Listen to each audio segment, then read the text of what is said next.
Hi guys, so I got a new SD card, so I'm going to be doing a new video today, which is exciting. I'm going to be redoing my headboard. I've had it for a long time, I just haven't got around to it. I'm going to make some DIY chalk paint, really simple. And then I'm also going to try some new techniques, which I'm excited about. So if you guys are interested in seeing all that, then just keep watching. So normally I would clean off a piece of furniture and then I'd sand it and then wipe it off again, because obviously you don't want to sawdust all over it when you're trying to paint. But this time, since it's just mine and it's really cold and I don't want to be out here for longer than I have to, I'm just going to sand it and then wipe it down. It's better to wipe it first, is what I've heard, because then you're like sanding anything that's like dirty and, you know, anything on it into the wood. So you don't really want to do that. So normally if I'm going to sell something, obviously I put more work into it, but for this and with it being cold, I'm just going to do it the easier way today. And there she is, very distressed, not really on my style of distressing, and just like a cream color. And then I'm going to be getting rid of this too with some Bondo, hopefully. So we'll see how that goes. I've never done that before, really filling in like a whole engraving thing. So I think it'll look a lot better though, more sophisticated.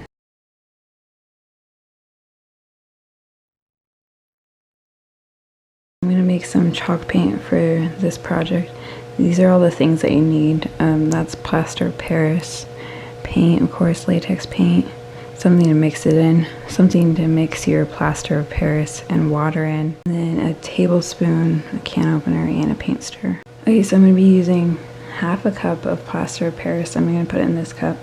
I already measured, so I took some water and put half cup's worth in here, so I knew like how far I would need to go to get half cup, because I didn't want to use my measuring cup with the plaster of Paris in it. Right here, and that'll be half cup of it.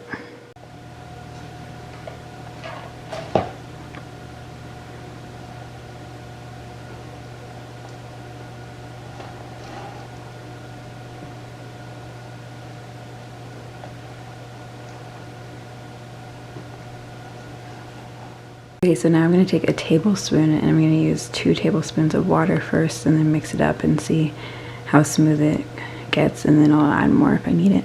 And before, my mom and I did chalk paint like forever ago, and we didn't mix it first with the water. We would just pour it in and then add some water, and it would get really clumpy and it was really hard to work with. It was just not worth it almost to do our own.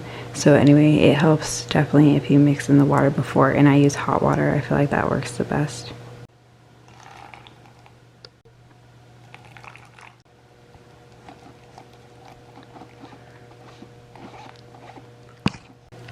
Okay, so that's the consistency that I came to with 4 tablespoons. So it's still like a little thick. Usually I like it a little thinner than that, but worst case scenario, if the paint gets too thick, I can just add some to the actual paint once this is mixed in, so it'll be fine if you guys ever think that yours is too thick or anything. So I'm just going to add that into my paint now.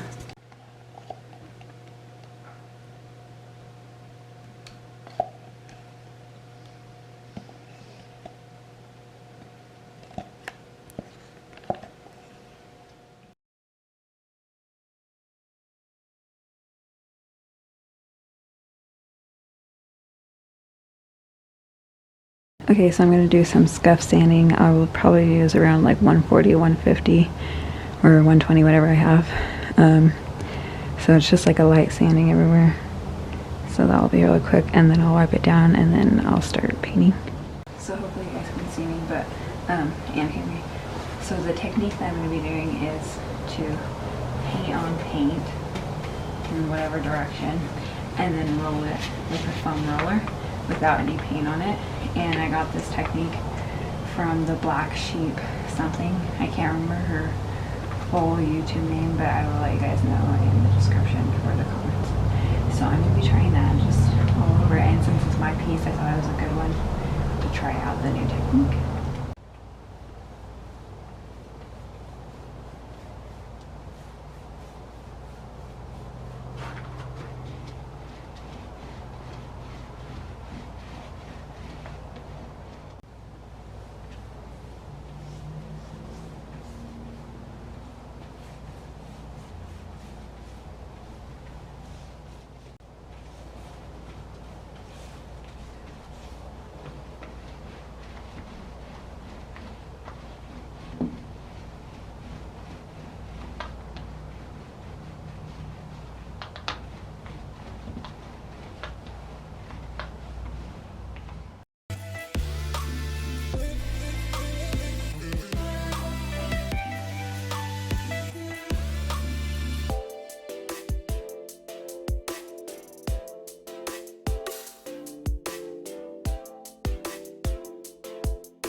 in the last video I talked about this, but since this needs to dry and I don't want these drying out, I'm going to put them in Ziploc bags.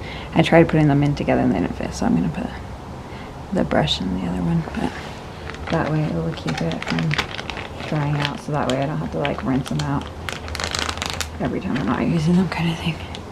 So it's just a little nice tip to have.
Okay, so it's definitely looking way smoother than it did before.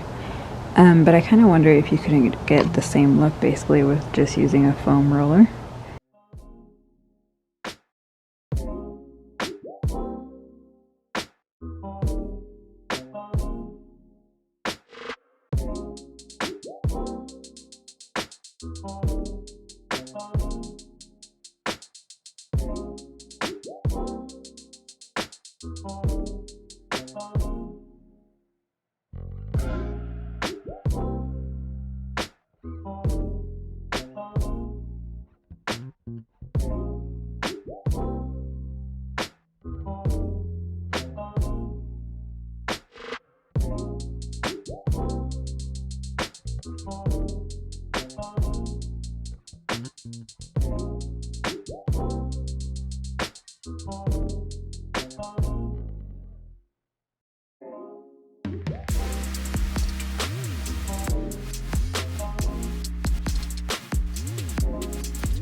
using Bondo. I'm going to be putting it in the like engraving on the top of the headboard. So I'm going to show you guys how I make it and how I use it. So you take the gray mixture. I'm going to use cardboard because I can just throw it away because it gets really hard after it dries. So I'm going to put the gray mixture and then you put the red and you mix it together, and the red is what hardens it. And basically what this is for cars actually.